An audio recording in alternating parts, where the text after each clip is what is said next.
Welcome to the channel. Love sci-fi? Subscribe, like, and share the journey. Commander Vex stood on the bridge of the Dominion's fist, watching the blue marble of Earth grow larger through the view screen. Behind him, the greatest armada in Galactic Coalition history stretched across space. 12,000 vessels of war, each one capable of reducing a planet to ash. "Sir, we're receiving a transmission from the third planet," reported Lieutenant Cole, his tentacles dancing across the communications console. "On screen," Vex commanded, his four eyes gleaming with anticipation. The holographic display flickered to life, revealing a human male in what appeared to be a simple military uniform. No decorations, no intimidating armor, just cloth and metal insignia. "I am Admiral Ross of the United Earth Defense Force," the human said, his voice calm and measured. "We are aware of your approach and your intentions. Before you proceed, we offer you this single warning. Turn back now. Leave our system, and no harm will come to you." A ripple of laughter echoed through the bridge. Vex's mandibles clicked in amusement. "Human, you speak of warnings when facing the combined might of 17 civilizations. Your primitive world stands alone against an armada that has conquered 1,000 systems." Ross's expression didn't change. "We have studied your tactics, Commander Vex. We know of your victories against the mining colonies of Proxima, the agricultural worlds of the Centauri cluster, and the peaceful traders of the Outer Rim. But you have never faced humanity in our home system. Your satellites and telescopes show you our numbers," Vex replied, gesturing to the tactical display showing the massive fleet.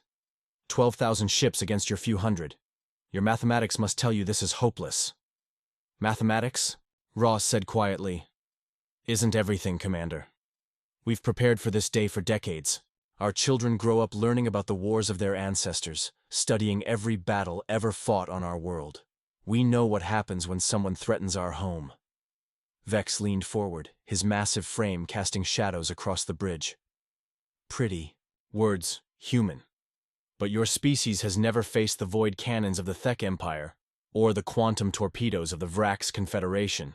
You've never seen your cities burned by plasma fire, or your skies darkened by orbital bombardment."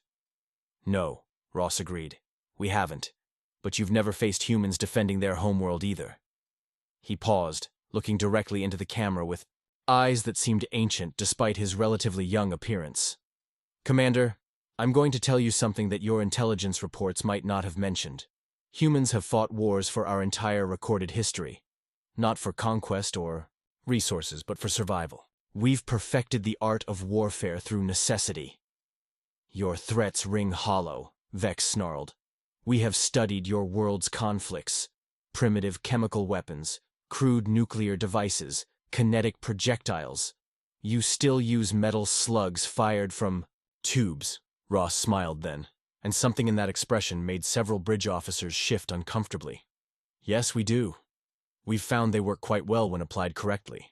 Commander, this is your final warning. Turn back now, while you still can." Vex cut the transmission with a sharp gesture. "Foolish mammals," he muttered. "Begin the attack. All ships advance to optimal firing range. Show them what happens when primitives challenge the Coalition." As the armada moved forward, Admiral Ross sat back in his command chair aboard the orbital defense station New Gettysburg. Around him, officers worked quietly at their stations, each one focused on their tasks, with the calm professionalism that came from years of preparation. "Sir," said Captain Blake, his tactical officer, "the alien fleet is advancing. Estimated time to engagement, 4 hours." Ross nodded slowly. "Signal all units. Operation Thermopylae is a go. And Captain?" "Yes, sir?" "Remind our friends out there that we gave them a chance." The alien armada approached Earth's outer defensive perimeter with the confidence of conquerors who had never known defeat.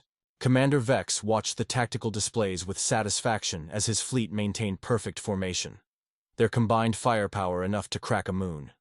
"Sir, we're detecting human vessels," reported Lieutenant Cole.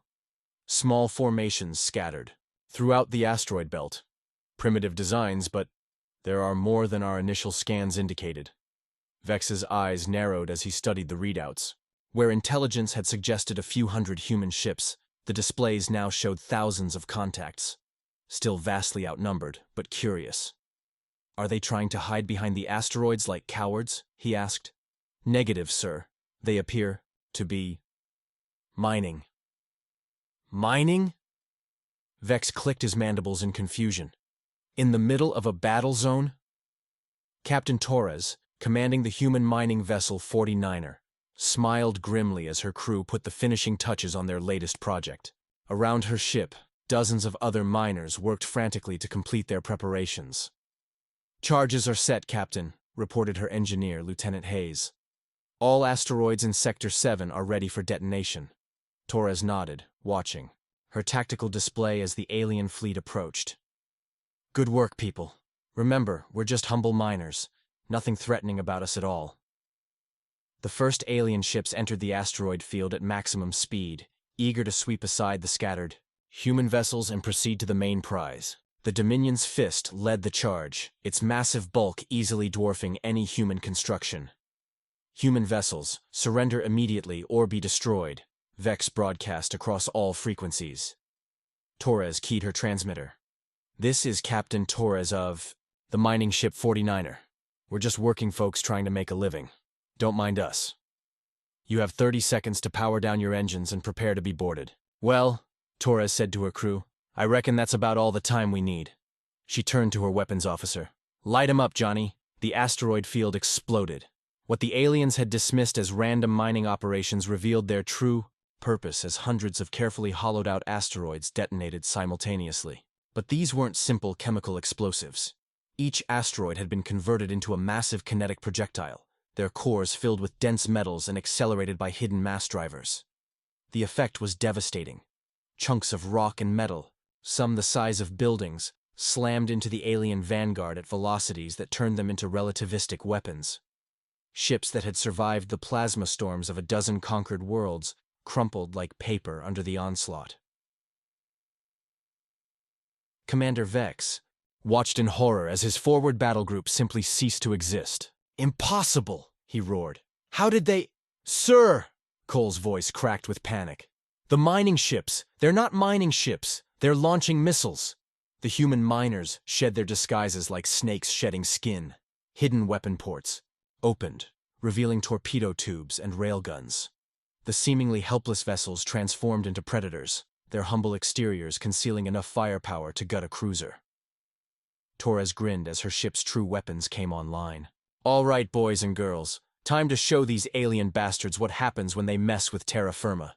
Target the command ship and give 'em hell."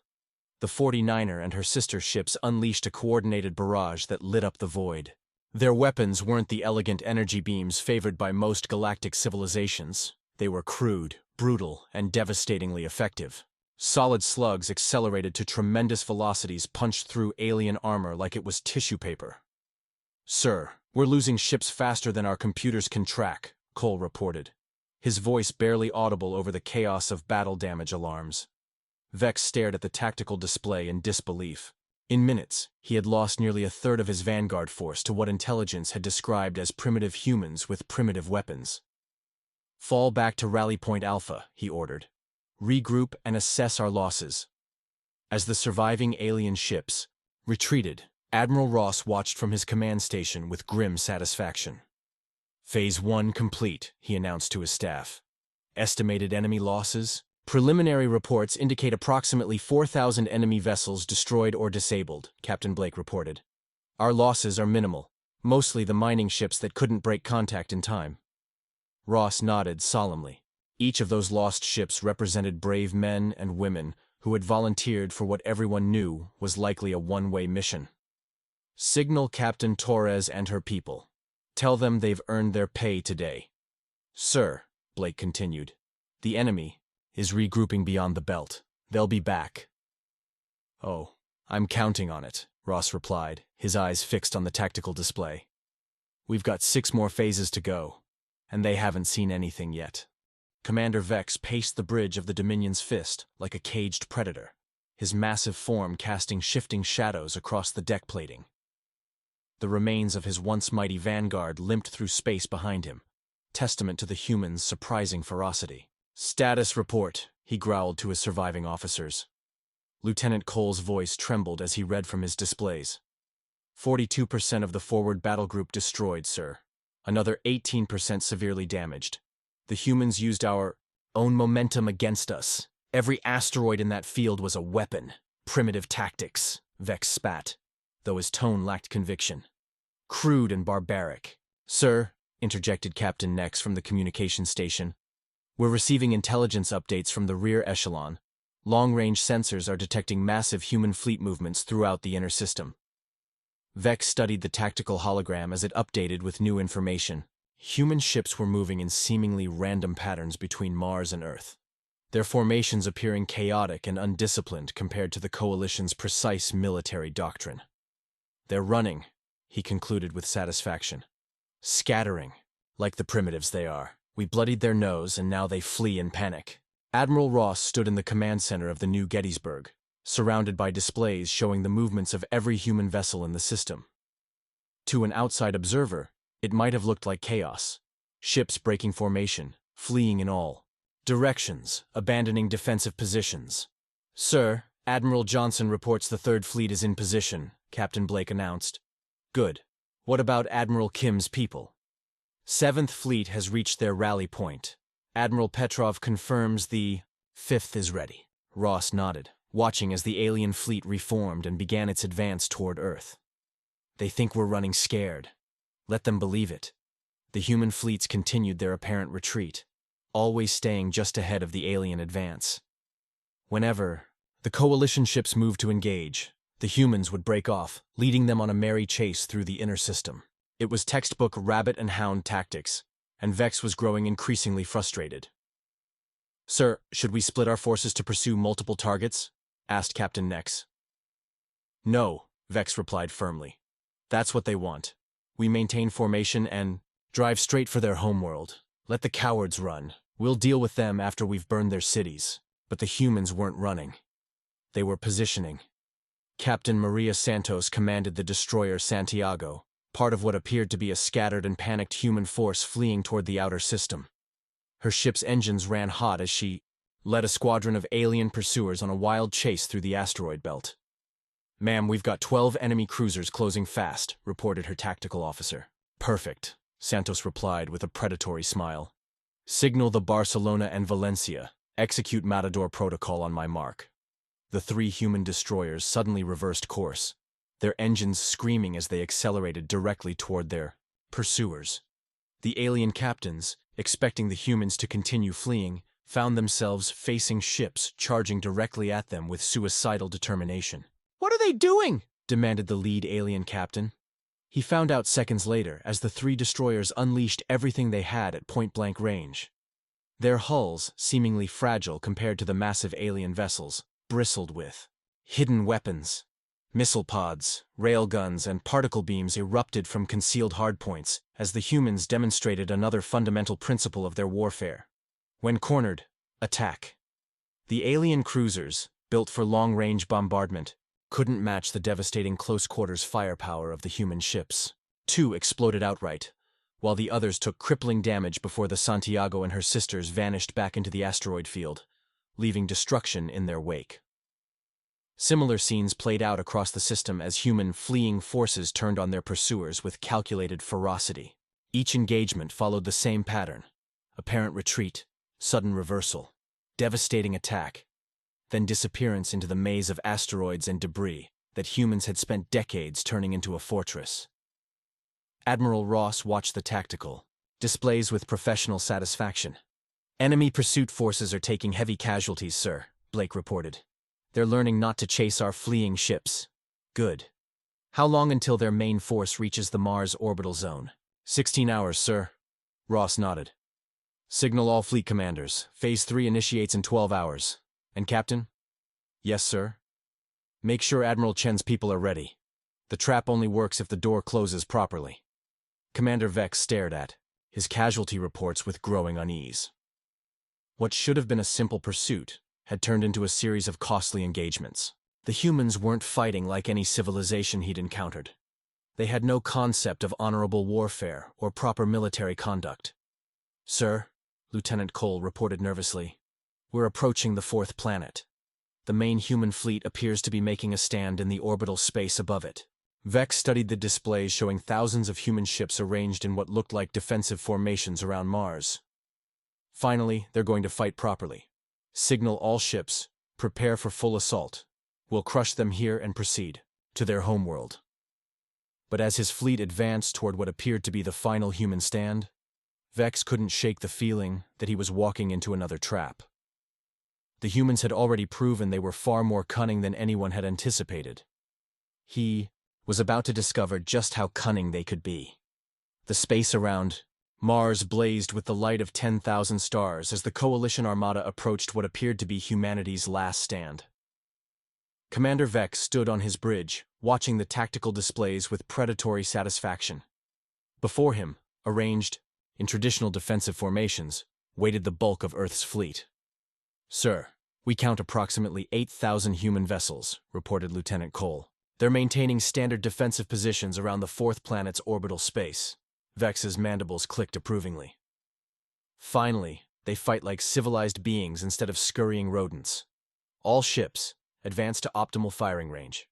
We'll crush them here and be dining in their capital by sunset." Admiral Lisa Chen stood in the command center of the battleship Red Planet, watching as the alien fleet approached her perfectly positioned last stand. Around her, the bridge crew worked with the calm efficiency of veterans who had drilled this scenario 1,000 times. "Enemy fleet is entering the engagement zone," reported her tactical officer, Commander Park. "All units report ready." Chen smiled coldly. "Good. Remember, people, we're not here to win a fair fight. We're here to teach these bastards why humans don't give warnings twice." The battle began with the Coalition fleet's opening salvo, streams of energy that lit up space like artificial suns. The human ships took the bombardment, their shields flaring and hulls glowing red-hot under the assault. Several ships exploded, their debris adding to the chaos of battle. But something was wrong. Vex frowned as he studied the tactical readouts. The human ships were taking damage, yes, but not nearly as much as they should have been. And their return fire was peculiar. "Sir," Cole called out, confusion evident in his voice. "The human weapons are barely penetrating our shields. Their targeting seems erratic." Vex watched as human missiles and energy beams struck his ships with disappointing results. After the devastating surprise attacks in the asteroid belt, this seemed almost anticlimactic. "Perhaps we overestimated them," he mused. "Continue the bombardment." What Vex couldn't see was the true nature of the human fleet surrounding Mars. Half of the vessels weren't warships at all. They were elaborate decoys, constructed to look like military vessels on sensors, while housing minimal defensive systems and skeleton crews.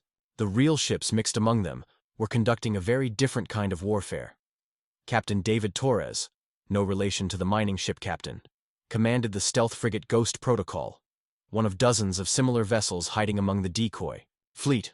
While the aliens focused on the obvious targets, his ship and others like it had a very different mission. "Boarding pods away," reported his operations officer quietly. "All teams report successful infiltration of enemy vessels." Torres nodded grimly. While the Coalition focused on the spectacular light show of the surface battle, human special forces were doing what they did best, getting inside the enemy's defenses and wreaking havoc from within. Lieutenant Jake Morrison crept through the ventilation systems of a Coalition dreadnought, his powered armor's stealth systems keeping him invisible to the ship's sensors. Behind him, his team of 12 moved with the silent precision of Earth's most elite soldiers. "Target the engineering section first," he whispered into his comm. "Remember, we're not here to capture this ship. We're here to make sure it never threatens Earth again." Human boarding parties struck simultaneously across the Coalition fleet. They didn't fight fair. They struck life support systems, sabotaged reactors, and turned the aliens' own weapons against them. These weren't honorable soldiers seeking glorious battle. They were Earth's assassins, trained in every dirty trick humanity had developed over millennia of warfare. Commander Vex first realized something was wrong when ships began exploding throughout his fleet, not from external weapons fire, but from internal explosions that suggested sabotage. "Sir," Cole's voice cracked with panic, "we're receiving reports of intruders throughout the fleet. Somehow the humans have boarded our ships." "Impossible," Vex roared. "Our sensors show no approach vectors." But even as he spoke, alarms began wailing throughout the Dominion's fist. "Sir, we have intruders on decks 7 through 12, reported his security chief. They're moving toward the reactor core. Admiral Chen watched with professional satisfaction as coalition ships began dying from within. Phase 4 is proceeding. On schedule, she announced to her staff. Signal Admiral Ross, we're ready for the final phase of the Mars operation. The coup de grace came when the damaged human ships suddenly revealed their true nature. What the aliens had taken for critical damage was actually adaptive armor, metal plating designed to absorb and redirect energy. The human ships that had appeared to be dying suddenly erupted with devastating firepower. "Sir, the human ships, they're not damaged," Cole screamed. "They're launching missiles." The space around Mars became a killing field as humanity revealed the true depth of their deception. The last stand had been bait, drawing the coalition fleet into a carefully prepared trap. Decoy ships exploded dramatically to maintain the illusion while real warships struck with surgical precision. Commander Vex watched his proud armada torn apart by enemies who fought without honor, without mercy, and without the slightest concern. For fair play, these humans didn't just want to win, they wanted to make it hurt. "All ships, retreat," he commanded. "Fall back to the outer system." But as his surviving vessels turned to flee, they found their escape route blocked. Fresh human ships, previously hidden behind Mars's moons, emerged to cut off their retreat. The trap was complete. Admiral Chen opened a channel to the fleeing coalition fleet. "Commander Vex, this is Admiral Chen of the Earth Defense Force. You were warned to leave. You chose to ignore that warning. Now you get to learn why humans have spent our entire history perfecting the art of warfare." The Battle of Mars was about to enter its final phase, and Commander Vex was beginning to understand that he had led his fleet not to a glorious conquest, but to a carefully orchestrated slaughter. The space around Mars had become a graveyard of alien ambitions. Commander Vex stood amid the chaos of his flagship's bridge, watching his proud armada being systematically dismantled by an enemy that fought like demons unleashed from the deepest hells. "Sir, we've lost contact with the entire third wave." Lieutenant Cole's voice bordered on hysteria. "The humans, they're not taking prisoners." Vex's 4 eyes tracked the tactical displays in growing horror. The human ships moved through his fleet like sharks through a school of fish, their weapons firing with mechanical precision. But it wasn't the firepower that terrified him, it was the methodology. These humans weren't fighting to defeat his fleet, they were fighting to exterminate it. Captain Sarah Mitchell commanded the human battlecruiser Stalingrad, leading a wolf pack of destroyers through the coalition's rear guard. Her ship's hull bore the scars of a dozen engagements, but her crew's efficiency had only improved with each battle. "Target the engines first," she ordered her weapons officer. "Leave them helpless, then work your way forward. These bastards need to understand what happens when you threaten Earth." The Stalingrad's railguns spoke with mechanical precision, each shot calculated to inflict maximum psychological damage. Coalition ships found themselves crippled, but not destroyed. Their crews trapped aboard dying vessels, while human ships moved methodically through their formations. "Ma'am, we're receiving surrender requests from multiple enemy vessels," reported her communications officer.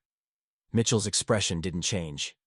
"Did they accept our surrender when they came to burn our cities?" "No, ma'am." "Then we don't accept theirs. Continue firing." The human approach to warfare was revealing itself in all its terrible glory. These weren't soldiers seeking honorable victory. They were exterminators dealing with a pest problem. Every human ship fought with the accumulated rage of a species that had seen their homeworld threatened. Commander Vex tried desperately to rally his forces, but the humans had shattered not just his fleet, but his understanding of warfare itself. "How do they coordinate so perfectly?" he demanded. "Their ships move like they share a single mind." What Vex couldn't comprehend was the result of centuries of human military evolution. Every human commander had studied the great battles of their history: Cannae, Midway, the Somme, Stalingrad. They had learned from defeats as well as victories, developing a military doctrine based on one simple principle: when someone threatens your home, you destroy them completely. Lieutenant Jake Morrison's boarding party had fought their way to the reactor core of the coalition dreadnought. Around him, alien bodies lay scattered, not killed cleanly, but butchered with the efficient brutality of soldiers who took their enemies' threats very personally. "Charges set," reported Sergeant Walsh, his demolitions expert. "This ship won't be threatening anyone ever again." Morrison nodded, checking his tactical display. Throughout the enemy fleet, similar scenes were playing out as human special forces turned coalition vessels into floating tombs. All teams, prepare for extraction. We've got 20 more ships to visit before we're done. The humans had perfected boarding operations through centuries of urban warfare and ship-to-ship combat. They moved through alien vessels like a plague, striking from within while their fleet destroyed from without. It was warfare refined to its most lethal essence. Admiral Chen coordinated the slaughter from her command ship, watching as her carefully planned operation unfolded with clockwork precision. "Casualty reports," she requested. "Enemy losses approaching 70%, her tactical officer replied. "Our losses remain minimal, mostly from the initial deception phase," Chen nodded grimly. "Signal all units, no survivors on command vessels. We need to make sure the lesson is clear." The human fleet moved through the coalition forces with inexorable purpose. This wasn't a battle, it was an execution. Every alien who had come to conquer Earth was learning the fundamental truth about humanity. They were not prey. They were predators who had spent millennia learning to kill their own kind, and they were very, very good at it. Commander Vex made one final desperate attempt to salvage something from the disaster. "All remaining ships prepare for ramming." "Attacks! If we're going to die, we'll take some of them with us." The surviving coalition vessels turned toward the human fleet in a final suicidal charge. It was a desperate act of courage that might have succeeded against any other enemy. But humans had faced suicidal charges before. They had fought kamikaze pilots and berserker warriors, suicide bombers and fanatic soldiers. They knew how to deal with enemies who chose death over defeat. The human ships opened their formations, allowing the alien vessels to pass between them. As each coalition ship committed to its final attack, human forces converged from multiple angles, destroying them with concentrated fire before they could reach their targets. "Sir," Cole whispered from his station. "We're the only ship left." Vex stared at the tactical display in disbelief.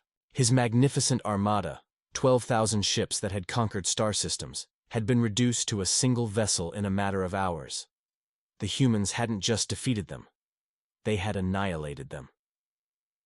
Admiral Chen's voice crackled over the communications system. "Commander Vex, you have one opportunity to surrender. Power down your weapons and prepare to be boarded." Vex looked around his devastated bridge, at the faces of his surviving crew. They had come to conquer primitives, and instead had encountered monsters.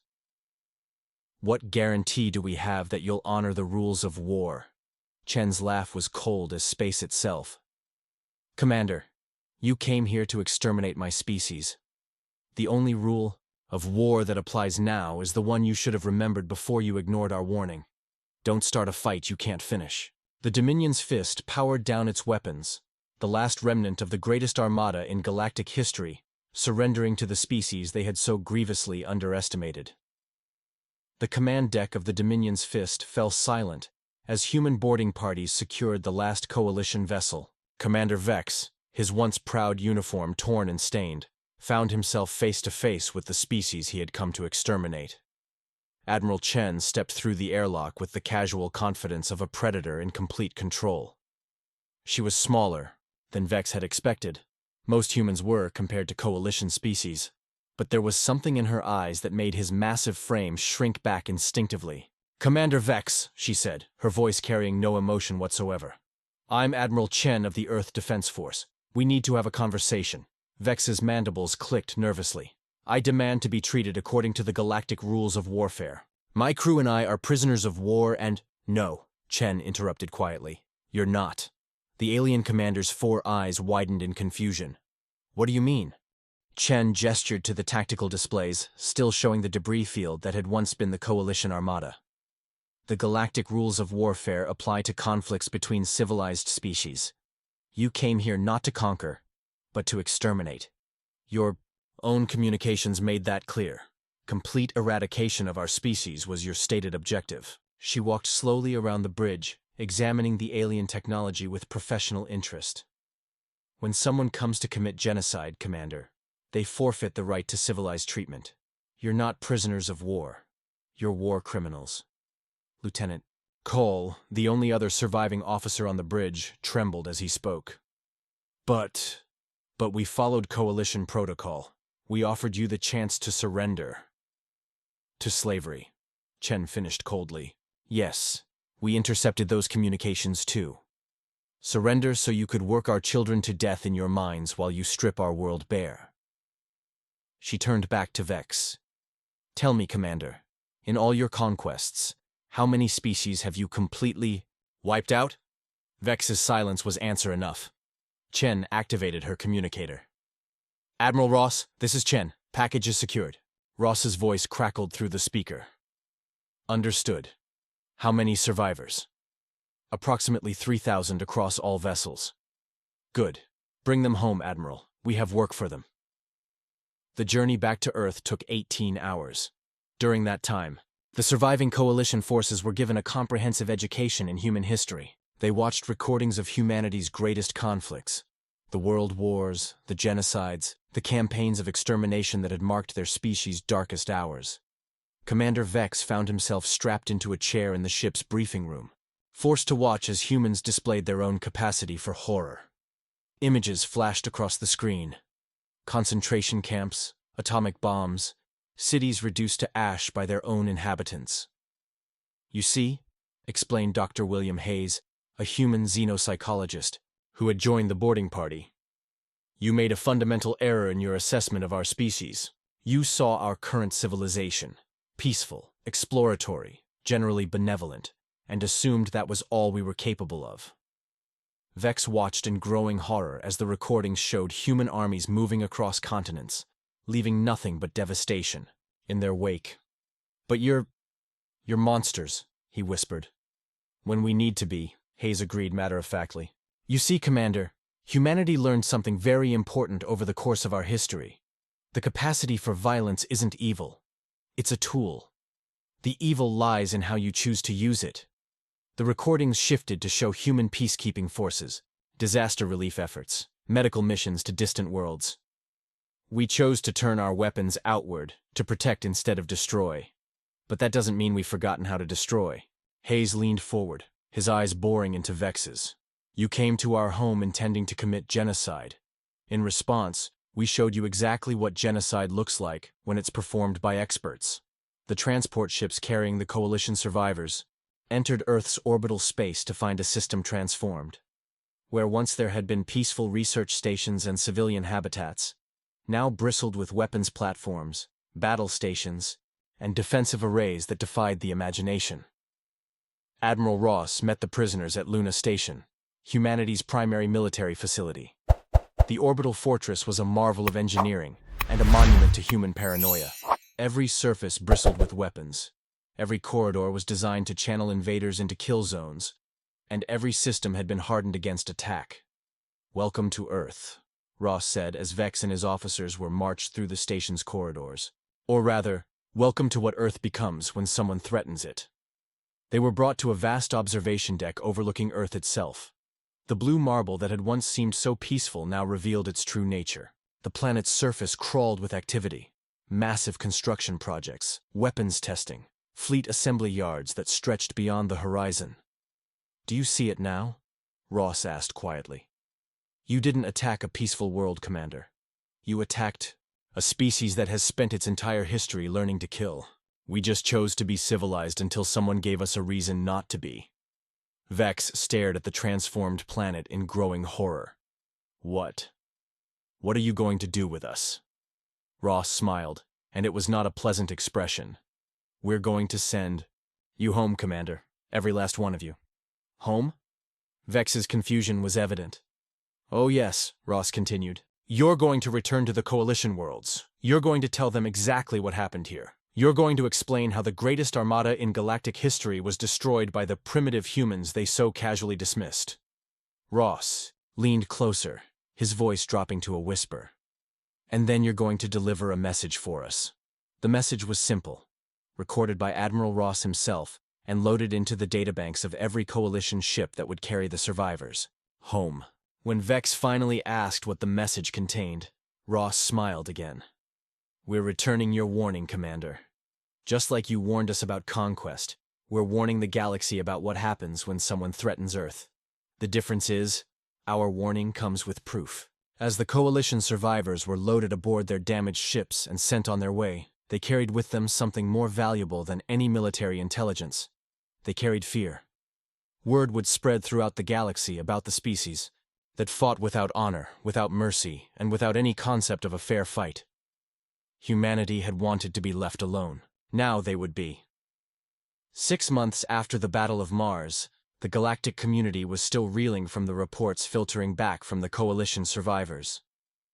Commander Vex sat in the witness stand of the Coalition High Council, his once proud bearing broken by the memories of what he had experienced in the Sol system.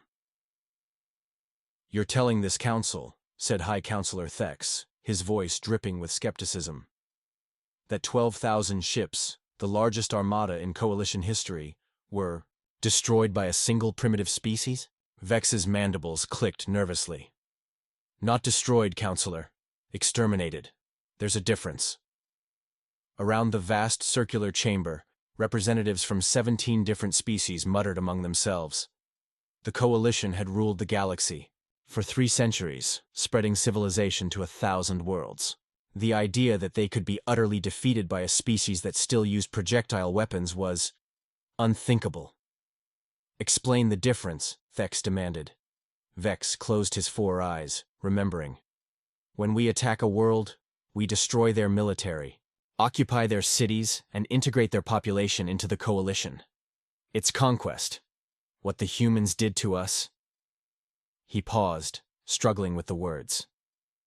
"They didn't just defeat us. They demonstrated that our entire military doctrine is worthless against an enemy that doesn't fight the way we do." High Counselor Nara, representing the warrior caste of the Vrax Confederation, leaned forward.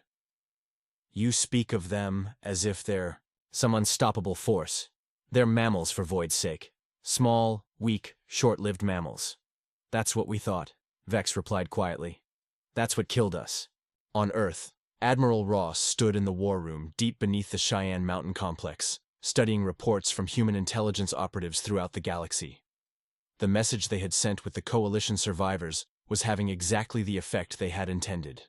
"Sir," reported Captain Blake, looking up from his intelligence briefings, "we're seeing massive shifts in galactic politics. 3 member species have withdrawn from the Coalition entirely. The Kalari Empire has recalled all their fleets to defensive positions around their homeworld." Ross nodded grimly. "And the others?" Mixed reactions. Some are calling for immediate military action against Earth. Others are pushing for diplomatic contact. The Thek Empire has gone completely silent. Our sources suggest they're conducting emergency military reviews. Admiral Chen, recently promoted to head of strategic planning, entered the room carrying a data tablet. "Sir, we've just received word from our long-range scouts. The Coalition is mobilizing what's left of their combined fleets. Estimated strength, 40,000 vessels." Ross wasn't surprised. "They can't let our victory stand. If word spreads that humans can defeat the Coalition, every oppressed species in the galaxy will start getting ideas." "Are we prepared for a full-scale invasion?" Blake asked. Ross walked to the massive holographic display showing Earth's defenses. In 6 months, humanity had transformed their homeworld into the most heavily fortified planet in known space. Orbital platforms bristled with weapons that made the Coalition's technology look primitive. The asteroid belt had been converted into a maze of hidden bases and automated defense systems. Mars itself had been hollowed out and turned into a fortress that could house the entire human fleet. "Captain, we're not preparing for an invasion," Ross said quietly. "We're preparing for an extermination." Back in the Coalition Council chambers, the debate raged on. High Counselor Thex had listened to hours of testimony from the Mars survivors, and with each account, his confidence in Coalition superiority crumbled a little more. "You're saying," he addressed Lieutenant Cole, "that their ships were disguised as mining vessels?" "Not disguised, sir. They were mining vessels. They had just been modified." Cole's voice was barely above a whisper. "The humans don't separate their civilian and military infrastructure the way we do. Every ship, every station, every facility can be turned into a weapon if needed," Counselor Nara scoffed. "Primitive thinking. A proper military keeps its forces separate from—" "With respect, Counselor," Vex interrupted. There is nothing primitive about human military thinking. It's evolved. They've been fighting wars for their entire species' existence. Not the clean, honorable conflicts we're accustomed to, but total warfare, species-ending warfare. The council chamber fell silent. Total warfare, the complete mobilization of an entire civilization for conflict, was a concept the coalition had never encountered. Their wars were fought by professional militaries, while civilian populations remained largely untouched. Sir, Cole continued, every human we encountered, from their commanders to their engineers to their medical staff, was trained in combat. Their children learn military history alongside mathematics. Their entertainment glorifies warfare. Their entire culture is built around the concept of fighting for survival. High Counselor Yex, the eldest member of the council, spoke for the first time. What are you suggesting, Commander? That we simply avoid this system? Vex met his gaze directly. I'm suggesting, Counselor, that we do exactly what they told us to do from the beginning. Leave them alone. The chamber erupted in angry chittering and clicking as representatives voiced their outrage.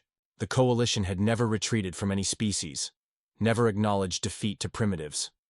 But Vex wasn't finished. Counselors, I want you to understand something. The humans didn't just defeat us. They could have destroyed us completely. Every ship, every life. They chose not to. Do you know why? Oh. The chamber quieted, waiting. Because they wanted witnesses. They wanted us to come back here and tell you exactly what they're capable of. This isn't about territory or resources. This is about sending a message to the entire galaxy. 3 days later, the Coalition's response fleet launched from their primary staging area. 40,000 ships representing the combined might of 17 civilizations, led by Fleet Admiral Cortex aboard the super-dreadnought Galactic Will. It was the largest military force ever assembled, designed to erase the human stain from galactic history. Admiral Ross received word of the launch while reviewing defensive preparations in the Luna Command Center. He read the intelligence report twice before setting it aside. Sir? Captain Blake asked, noting his commander's expression. They're coming, Ross said simply. 40,000 ships. They plan to sterilize our entire system, Blake paled. Sir, even with our preparations... Captain, Ross interrupted. Do you know what the humans did at Thermopylae? The ancient battle? 300 Spartans held off the Persian Empire? They lost, Ross said quietly. Every single one of them died. But they held long enough for Greece to prepare. They turned a tactical defeat into a strategic victory. He looked up at Blake with steel in his eyes. The difference is, we're not planning to lose. Ross activated the general communications system, broadcasting to every human facility in the system. All personnel. This is Admiral Ross. The Coalition has launched a retaliatory fleet of 40,000 vessels. They intend to finish what they started 6 months ago. Throughout the system, millions of humans stopped what they were doing to listen. They believe they can succeed where their first fleet failed because they're bringing overwhelming numbers. They still don't understand what they're fighting. Ross paused, his voice carrying across space to every human ear. 6 months ago, they threatened our home. We gave them a warning, and they ignored it. Now they're coming back for more. The Admiral's voice hardened. Let them come. We'll teach the galaxy what happens when someone threatens Earth twice. On mining stations throughout the asteroid belt, workers put down their tools and activated weapon systems that had been hidden in plain sight. On Mars, the planet's crust slid back to reveal massive railguns that could fire projectiles at significant fractions of light speed. In Earth's orbit, defense platforms that had appeared to be simple communications satellites revealed their true nature as the deadliest weapons humanity had ever built. The Coalition was about to learn that their first defeat hadn't been a fluke, it had been a demonstration. Humanity had spent 6 months preparing for this moment, turning their entire solar system into a weapon. And this time, they weren't planning to send any warnings. The final battle for humanity's survival was about to begin, and the galaxy would never be the same. Years later, when young species achieved spaceflight and asked about the empty region of space that all shipping lanes carefully avoided, older species would tell them about the humans, about the species that had been offered conquest and chosen annihilation instead. about the day the galaxy learned that some warnings should be heeded. The Sol system remained off-limits by universal agreement, not because it was forbidden, but because everyone remembered what happened to those who ignored humanity's simple request to be left alone. In the end, humans got exactly what they had asked for from the beginning: peace. They just had to kill 46,000 alien invaders to get it.